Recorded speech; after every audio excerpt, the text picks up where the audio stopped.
우리가 기억하는 수많은 독립운동 영웅들 중에서도 유독 뜨거운 논란과 함께 한국 현대사의 복잡한 질문들을 던지는 이름이 있습니다.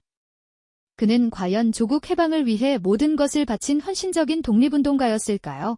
아니면 해방 후 이념의 소용돌이 속에서 배신자라는 낙인이 찍힌 비운의 인물이었을까요?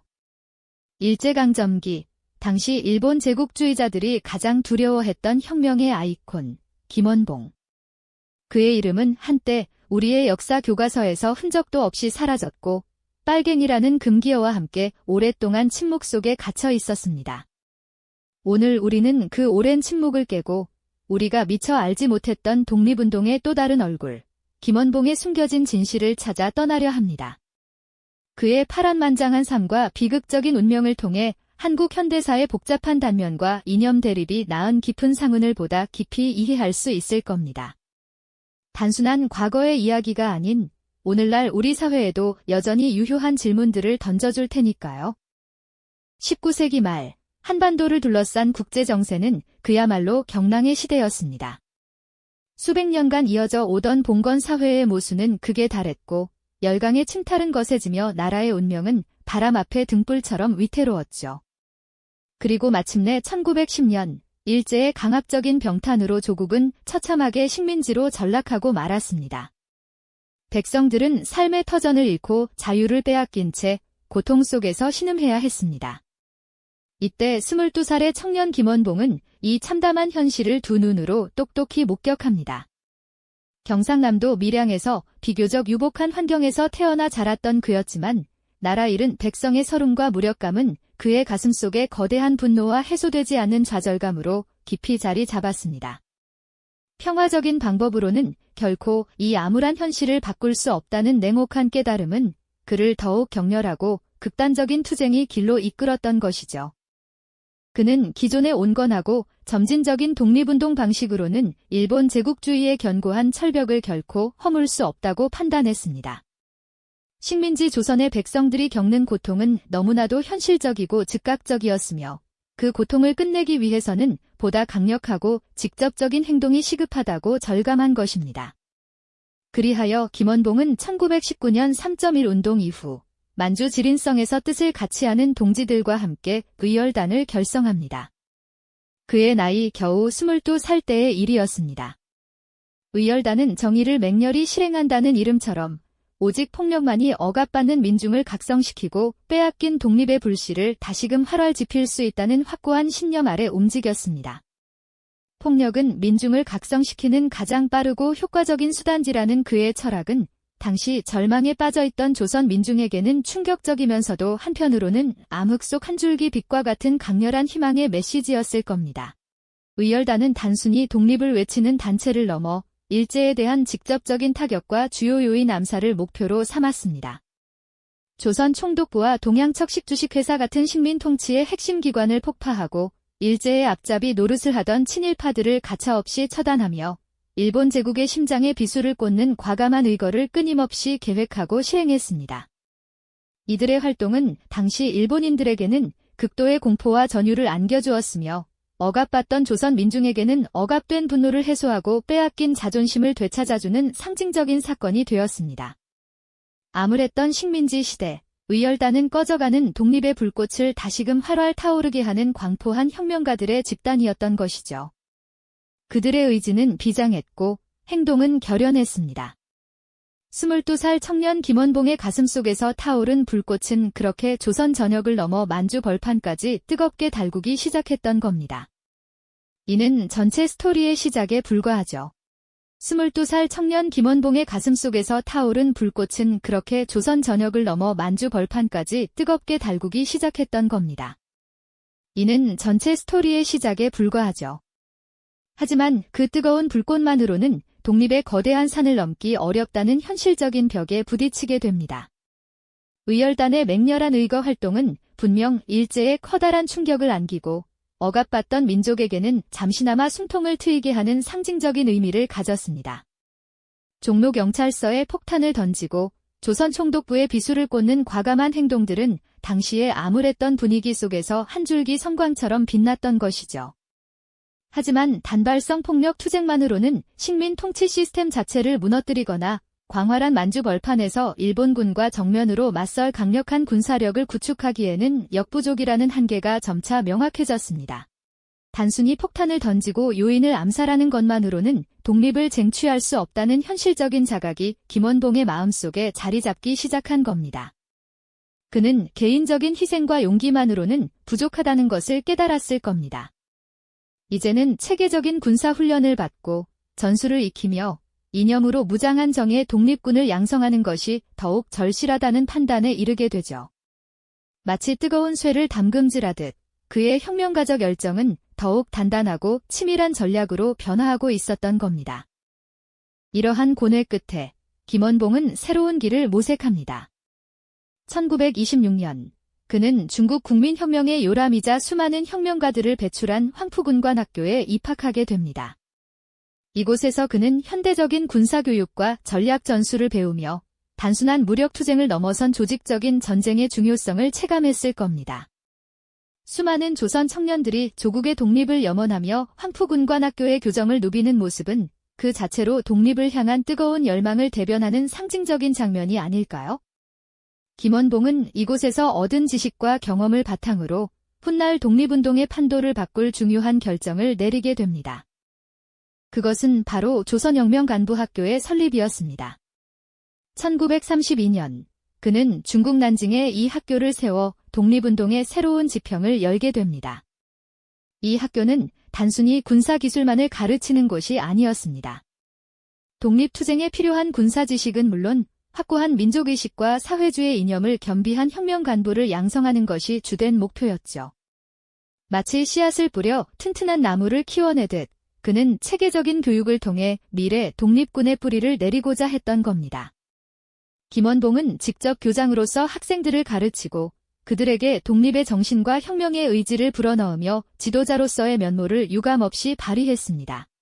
이 시기 김원봉은 단순한 행동대장이 아닌 전략을 구상하고 미래를 설계하는 지략가이자 교육자로 거듭나고 있었던 겁니다. 그의 머릿속에는 오직 어떻게 하면 조국을 독립시킬 수 있을까 하는 단 하나의 질문만이 가득했을 겁니다. 개인의 신념만으로는 부족하다는 현실적인 제약을 깨닫고 더 큰 그림을 그리기 시작한 것이죠. 하지만 독립운동의 길은 언제나 험난했습니다. 복잡하게 얽힌 국제정세와 독립운동 내부의 이념 갈등은 김원봉의 고뇌를 더욱 깊게 만들었을 겁니다. 좌우익의 대립, 노선 갈등 등 독립운동 진영 내부에서도 수많은 난관에 부딪혀야만 했으니까요. 이러한 상황 속에서도 김원봉은 묵묵히 자신의 길을 개척하며 오직 독립이라는 목표를 향해 나아갔습니다. 그의 발걸음은 결코 멈추지 않았던 것이죠. 독립운동 진영 내부의 복잡한 이념 대립과 예측 불가능했던 국제정세의 거대한 파도 속에서도 김원봉의 발걸음은 단 한 번도 멈추는 법이 없었죠. 그는 마치 험난한 바닷길을 헤쳐나가는 노련한 선장처럼 때로는 방향을 수정하고 때로는 거친 파도를 정면으로 맞서며 오직 조국의 해방이라는 등대만을 바라보고 나아갔습니다.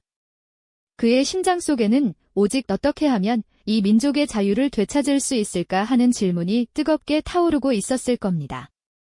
그렇게 기나긴 어둠의 터널을 지나 마침내 한 줄기 빛이 드리워지는 순간이 찾아왔습니다. 1945년 8월, 이 땅의 모든 이들이 그토록 기다리고 기다리던 해방의 소식이 한반도 전체를 휘감았죠.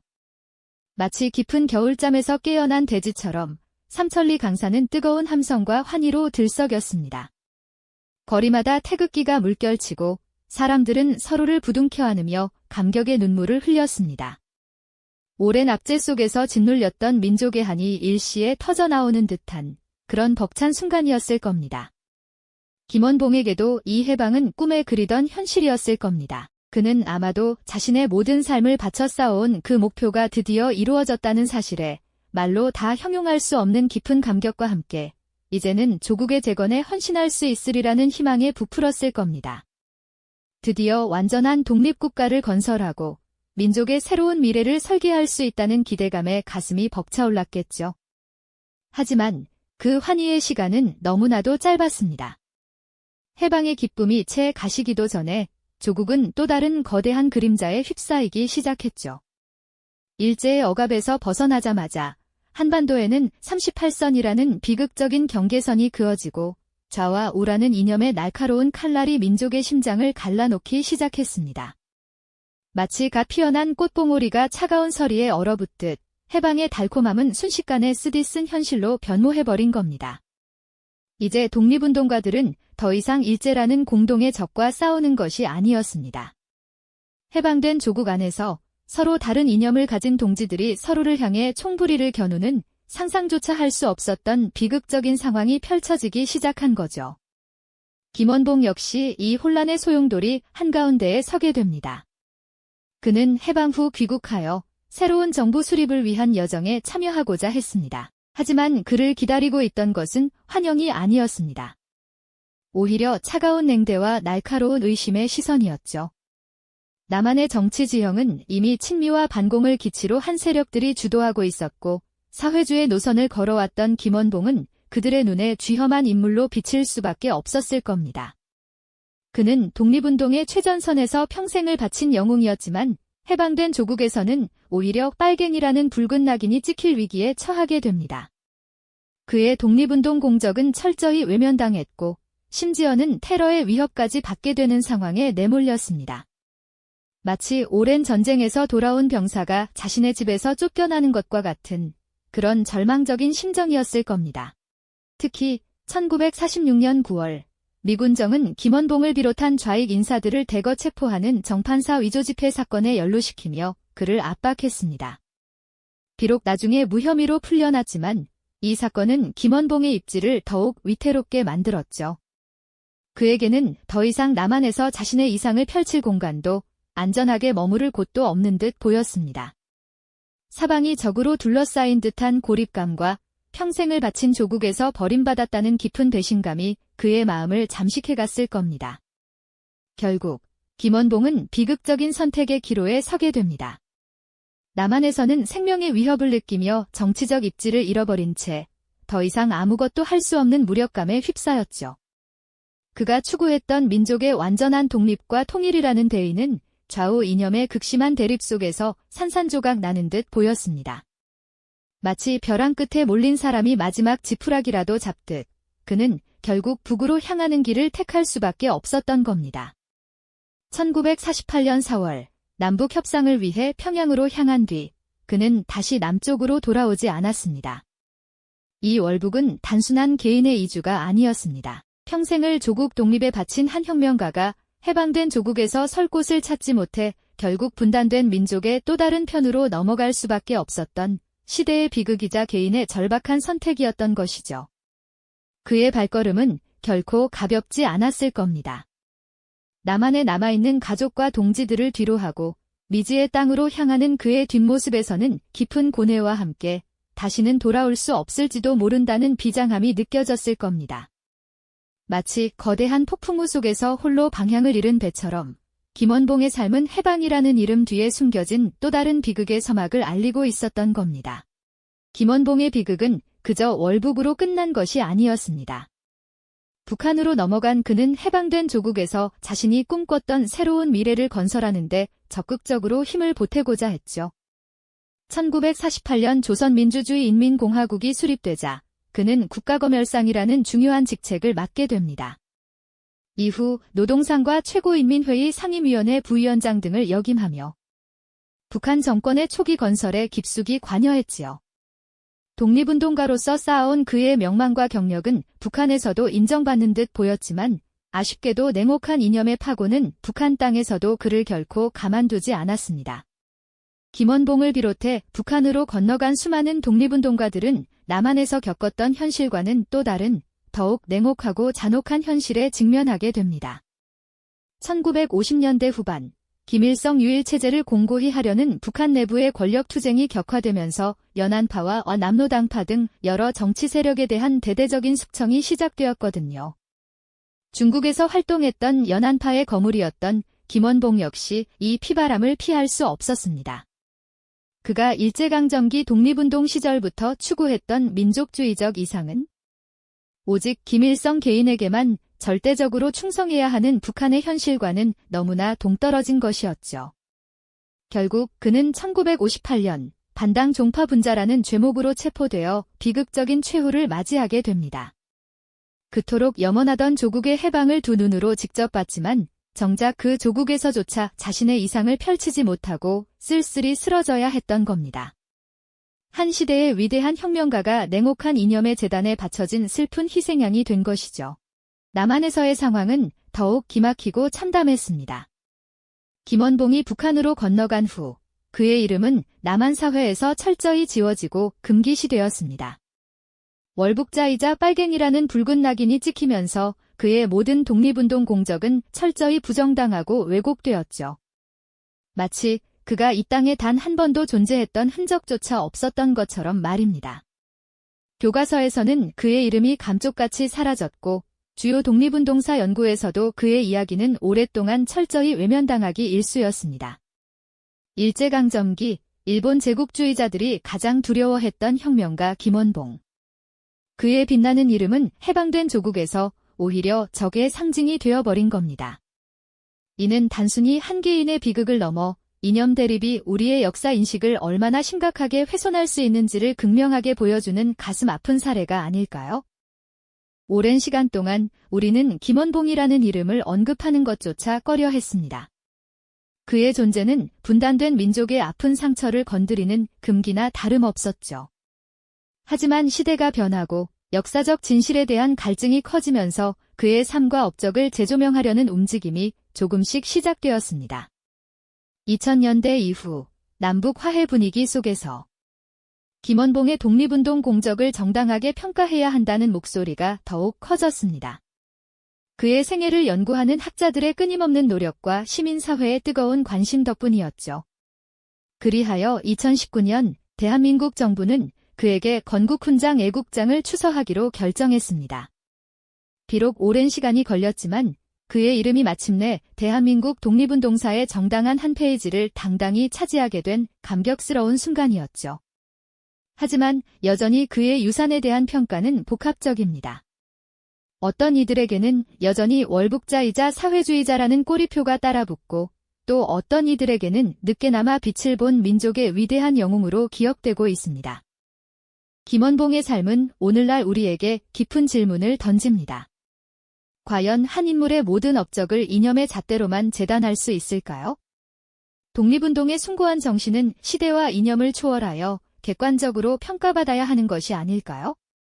그의 비극적인 운명은 분단이라는 거대한 비극이 한 개인의 삶과 역사에 얼마나 깊은 상처를 남겼는지, 그리고 그 상처가 오늘날까지도 우리 사회에 어떤 어두운 그림자를 드리우고 있는지 성찰하게 합니다. 그의 이야기는 단지 과거의 기록이 아니라 오늘날에도 여전히 우리 사회에 남아있는 갈등의 뿌리를 이해하고 더 나은 미래를 위한 성숙한 역사 인식을 가질 수 있도록 돕는 소중한 유산인 것이죠. 과연 그의 이름이 온전히 역사 속에서 제자리를 찾을 수 있을지에 대한 희망과 함께 역사를 바라보는 우리의 시야를 더욱 넓히는 메시지를 전달하고 있습니다. 과연 그의 이름이 온전히 역사 속에서 제자리를 찾을 수 있을지에 대한 희망과 함께 역사를 바라보는 우리의 시야를 더욱 넓히는 메시지를 전달하고 있습니다. 해방된 조국에서 김원봉은 한때 뜨겁게 염원했던 사회주의 이념을 따라 북한 정권 수립에 참여하며 새로운 역할에 몰두하게 됩니다. 그는 최고인민회의 상임위원회 부위원장, 노동상 등 요직을 거치며 북한 체제 건설에 기여했죠. 어쩌면 그는 분단된 조국에서 자신이 꿈꾸던 이상을 실현할 수 있다고 믿었을지도 모릅니다. 하지만 혁명의 열기로 가득했던 북한에서도 이념의 파고는 한 개인의 삶을 가만히 두지 않았습니다. 권력의 재편 과정 속에서 그의 입지는 점차 불안정해졌고 결국 1958년 그는 변한파로 분류되어 숙청당하는 비극적인 최후를 맞이합니다. 자신이 평생을 바쳐 싸워왔던 이상이 도리어 자신을 삼켜버리는 비극적인 아이러니는 우리에게 깊은 충격을 안겨주죠. 그의 이름은 남한의 역사 속에서 마치 존재하지 않았던 것처럼 흔적도 없이 사라져버렸습니다. 한때 일제가 가장 두려워했던 독립운동의 상징이었던 김원봉은 해방 후 월북자이자 빨갱이라는 낙인이 찍히며 금기어가 되었죠. 교과서에서 그의 이름은 지워졌고 그의 수많은 업적은 언급조차 되지 않았습니다. 독립운동가로서의 숭고한 정신과 헌신은 이념의 잣대 아래 철저히 왜곡되고 평가절하될 수밖에 없었던 것입니다. 이러한 역사의 단절은 우리에게 깊은 안타까움과 함께 이념 대립이 한 인물의 삶과 역사에 얼마나 깊은 상처를 남길 수 있는지를 생생하게 보여줍니다. 김원봉의 삶은 단순한 한 혁명가의 비극을 넘어 이념 대립과 분단이라는 한국 현대사의 가장 아픈 단면을 상징합니다. 해방된 조국에서 오히려 적으로 낙인 찍히고 역사에서 지워진 혁명가 김원봉의 비극적 운명은 그가 월북을 선택할 수밖에 없었던 당시의 시대적 압박과 한 개인의 절박한 고뇌가 최고조에 달했던 순간을 보여줍니다. 그의 이름이 지워지는 과정을 통해 우리는 한 인물의 숭고한 독립운동이 이념의 잣대로 인해 어떻게 왜곡되고 잊힐 수 있는지, 그리고 분단이 개인의 삶과 역사에 얼마나 깊은 상처를 남겼는지에 대한 깊은 성찰과 공감을 하게 됩니다. 그의 충격적인 유산을 통해 우리는 역사의 복합성과 인간의 한계, 그리고 화해와 통합의 중요성을 되새길 수밖에 없습니다. 김원봉의 이야기는 과거 독립운동의 빛과 그림자, 그리고 해방 후 이념의 광풍이 얼마나 많은 것을 왜곡하고 지웠는지를 여실히 보여줍니다. 그의 비극적인 삶을 통해 우리는 과거의 상처를 직시하고 오늘날에도 여전히 남아있는 사회 갈등의 뿌리를 이해하며 더 나은 미래를 위한 성숙한 역사 인식을 가질 수 있는 것이죠.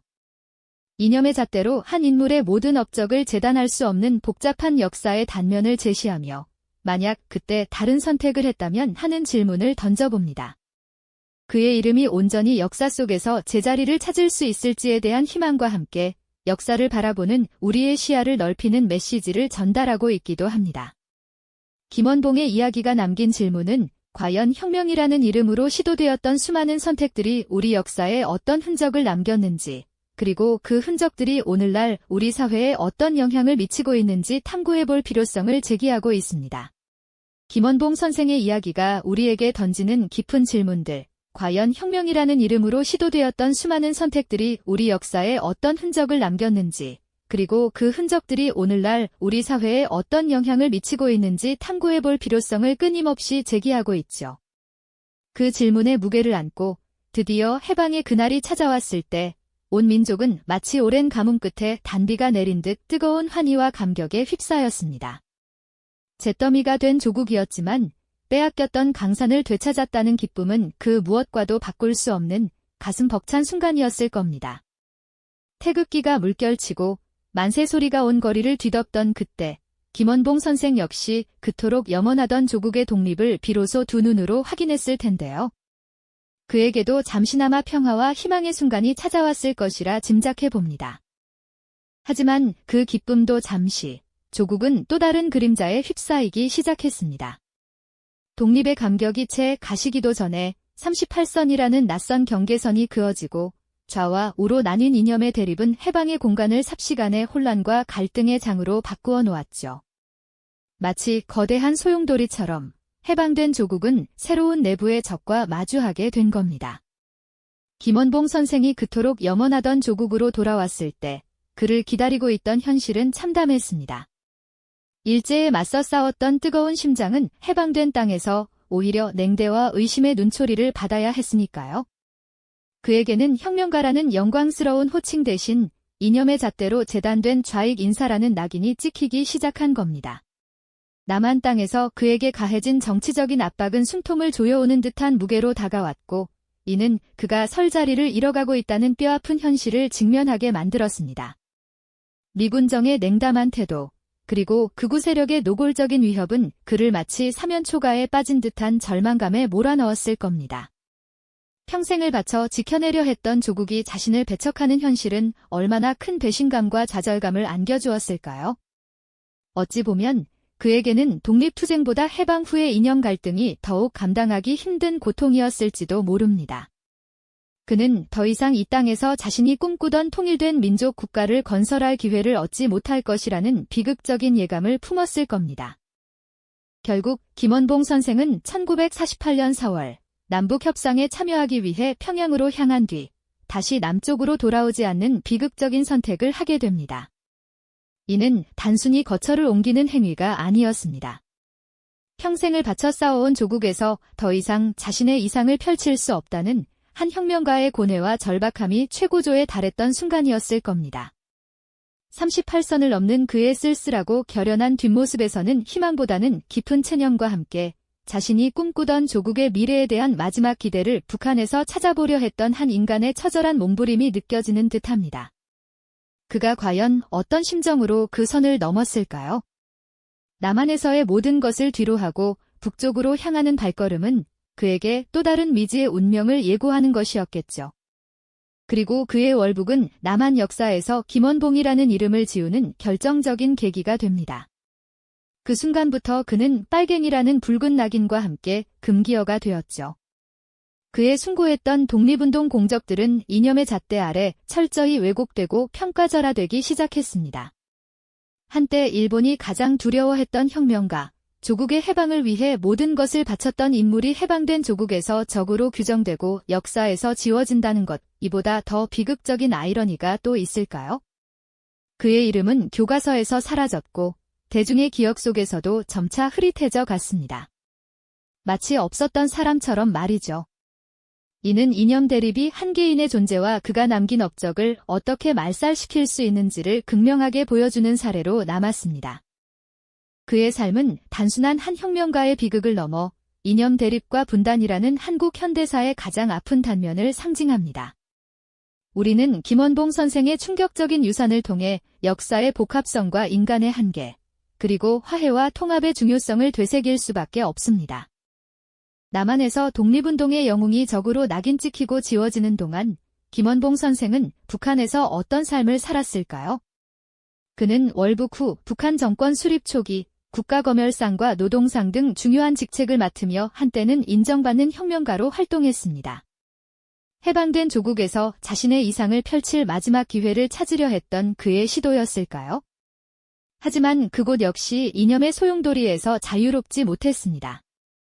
1950년대 후반, 북한 내 권력 투쟁이 심화되면서 김원봉 선생은 이른바 연안파로 분류되어 숙청의 칼날을 피할 수 없었습니다. 한평생 조국의 독립을 위해 헌신했던 혁명가가 해방된 지 얼마 되지 않아 남한에서는 금기어가 되고 북한에서는 반당 종파분자라는 오명을 쓰고 숙청당했다는 사실. 이 얼마나 가혹하고 비극적인 운명입니까? 일본 제국주의에 맞서 가장 격렬하게 싸웠던 인물이 정작 그토록 바라던 해방된 조국에서 남과 북 양쪽 모두에게 버림받았다는 것은 역사의 깊은 아이러니가 아닐 수 없습니다. 그의 마지막은 정확히 알려져 있지 않지만 쓸쓸하고 비극적인 최후를 맞았을 것이라 추정될 뿐입니다. 그의 월북과 북한에서의 최후는 남한 역사에서 김원봉이라는 이름을 영원히 지워버리는 결정적인 근거가 됩니다. 빨갱이라는 붉은 낙인은 그의 숭고했던 독립운동 공적들마저 이념의 잣대 아래 철저히 왜곡하고 평가절하하는 명분이 되었죠. 마치 존재하지 않았던 사람처럼 교과서에서 그의 이름은 사라졌고 대중의 기억 속에서도 점차 흐릿해져 갔습니다. 일제강점기, 일본이 가장 두려워했던 혁명가, 조국의 해방을 위해 모든 것을 바쳤던 인물이 해방된 조국에서 적으로 규정되고 역사에서 지워진다는 것, 이보다 더 큰 비극이 또 있을까요? 그의 삶은 단순한 한 혁명가의 비극을 넘어 이념 대립과 분단이라는 한국 현대사의 가장 아픈 단면을 상징하게 됩니다. 그의 이름이 지워지는 과정에서 우리는 격렬한 안타까움과 역사의 아이러니에 대한 충격을 느끼게 됩니다. 하지만 시간의 흐름 속에서 역사를 더 객관적으로 바라보려는 움직임이 시작되었습니다. 2000년대 이후부터 김원봉 선생의 독립운동 업적에 대한 재평가 논의가 꾸준히 이어지고 있죠. 그의 삶 전체를 오직 월북이라는 한 가지 사실로만 재단할 수 없다는 인식이 점차 확산되고 있습니다. 독립운동가로서 그가 남긴 족적은 분명 찬란하며 그의 희생과 헌신은 결코 잊혀서는 안 될 소중한 역사적 자산이니까요. 2019년에는 대한민국 정부가 그에게 건국훈장 서훈을 추진하겠다는 뜻을 밝히기도 했습니다. 비록 정치적 논란으로 실제 서훈까지는 이어지지 못했지만 이는 그의 독립운동 공적을 인정하려는 우리 사회의 변화된 시각을 분명히 보여주는 상징적인 사건이었죠. 마치 독립운동 기념관 한편에 그의 이름이 뒤늦게 새겨지는 것처럼 말입니다. 우리는 김원봉 선생의 충격적인 유산을 통해 역사의 복합성과 인간의 한계, 그리고 화해와 통합의 중요성을 되새길 수밖에 없습니다. 한 인물의 숭고한 독립운동이 이념의 잣대로 인해 어떻게 왜곡되고 잊힐 수 있는지, 그리고 분단이 개인의 삶과 역사에 얼마나 깊은 상처를 남겼는지를 그의 이야기를 통해 생생하게 마주하게 됩니다. 그의 이름이 온전히 역사 속에서 제자리를 찾을 수 있을지는 여전히 진행 중인 질문입니다. 하지만 중요한 것은 그의 삶이 우리에게 던지는 질문들에 귀 기울이고 과거의 상처를 직시하며 오늘날에도 여전히 남아있는 사회 갈등의 뿌리를 이해하려는 노력일 것입니다. 이념의 광풍 속에서 한 개인의 존재와 업적이 말살되는 비극을 되풀이하지 않기 위해서 말이죠. 그의 이야기는 단순한 과거의 기록을 넘어 우리가 현재를 이해하고 미래를 만들어 나가는 데 필요한 중요한 역사적 교훈을 담고 있습니다. 김원봉의 이야기가 남긴 질문은 과연 혁명이라는 이름으로 시도되었던 수많은 선택들이 우리 역사에 어떤 흔적을 남겼는지, 그리고 그 흔적들이 오늘날 우리 사회에 어떤 영향을 미치고 있는지 탐구해볼 필요성을 제기합니다. 그의 삶을 통해 우리는 역사의 복잡한 단면을 들여다보고 진정한 의미의 화해와 통합을 향해 나아갈 길을 모색해야 할 것입니다. 북쪽으로 발걸음을 돌렸던 김원봉 선생, 과연 그곳에서 그의 파란만장한 삶은 평안을 찾았을까요?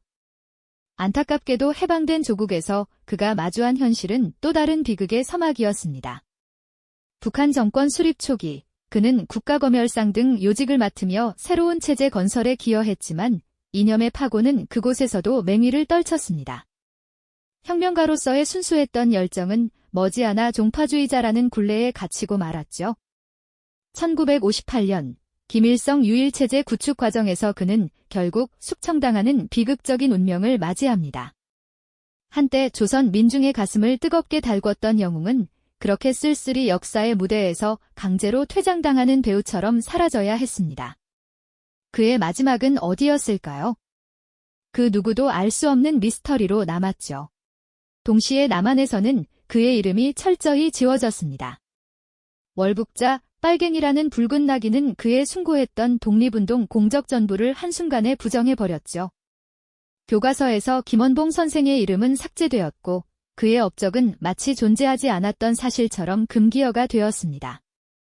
일제강점기, 일본 제국주의가 가장 두려워했던 혁명의 아이콘이 해방된 조국에서 오히려 적으로 낙인 찍히고 그 흔적마저 역사에서 지워지는 이 비극적인 아이러니는 우리에게 깊은 충격과 함께 쓰디쓴 질문을 던집니다. 과연 독립을 위해 모든 것을 바쳤던 한 인물의 피땀 어린 희생이 고작 이념이라는 잣대 앞에서 그렇게 쉽게 왜곡되고 잊힐 수 있었을까요? 민족 분단이라는 거대한 비극이 한 개인의 삶과 나아가 민족 전체의 역사에 얼마나 깊고 지울 수 없는 상처를 남겼는지를 김원봉 선생의 이야기는 너무나도 생생하게 보여주고 있습니다. 그가 월북이라는 비극적인 선택을 할 수밖에 없었던 당시의 시대적 압박과 개인의 절박한 고뇌는 해방된 조국에서 오히려 더 큰 시련에 직면했던 한 혁명가의 아픔을 고스란히 드러냅니다. 남한에서 겪었던 극심한 냉대와 정치적 압박, 그리고 그를 둘러싼 좌우 이념 대립의 경랑 속에서 그는 과연 어떤 마음으로 모든 것을 뒤로 한 채 북쪽으로 향했을까요?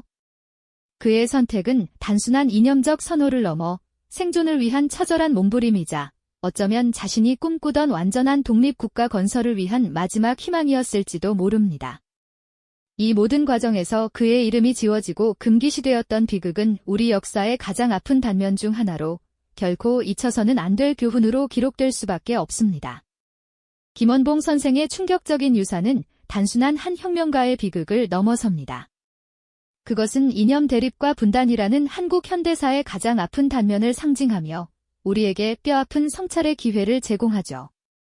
그의 삶을 통해 우리는 역사의 복합성과 인간의 한계, 그리고 무엇보다 분열된 사회 속에서 진정한 화해와 통합이 얼마나 중요한 가치인지를 다시금 깊이 되새기게 됩니다. 그의 이야기는 과거 독립운동의 빛과 그림자, 그리고 해방 후 이념의 광풍이 얼마나 많은 소중한 가치와 인물들을 왜곡하고 지워버렸는지를 명확히 보여줍니다. 우리는 그의 비극적인 삶을 직시하며 과거의 상처를 진정으로 이해하고 오늘날에도 여전히 우리 사회에 남아있는 갈등의 뿌리를 파악해야 할 것입니다. 이념의 잣대로 한 인물의 모든 업적을 재단하려는 시도는 얼마나 위험하고 비극적인 결과를 초래하는지 김원봉 선생의 삶이 우리에게 큰 교훈을 주고 있습니다. 만약 그때 그의 삶에 다른 선택의 길이 열렸더라면 우리 역사는 또 어떤 모습으로 흘러갔을까요? 그의 이름이 온전히 역사 속에서 제자리를 찾을 수 있을지는 여전히 우리에게 던져진 숙제입니다. 하지만 중요한 것은 그의 삶이 우리에게 던지는 질문들에 귀 기울이고 역사를 폭넓은 시야로 바라보려는 우리의 끊임없는 노력일 겁니다. 오직 그렇게 할 때만이 우리는 과거의 비극을 되풀이하지 않고 더 나은 미래를 향한 성숙한 역사 인식을 가질 수 있을 테니까요. 이 영상이 도움이 되셨다면 좋아요와 구독 부탁드립니다. 여러분의 응원이 제게 큰 힘이 됩니다. 다음 영상에서도 더 유용한 정보를 공유하겠습니다. 감사합니다.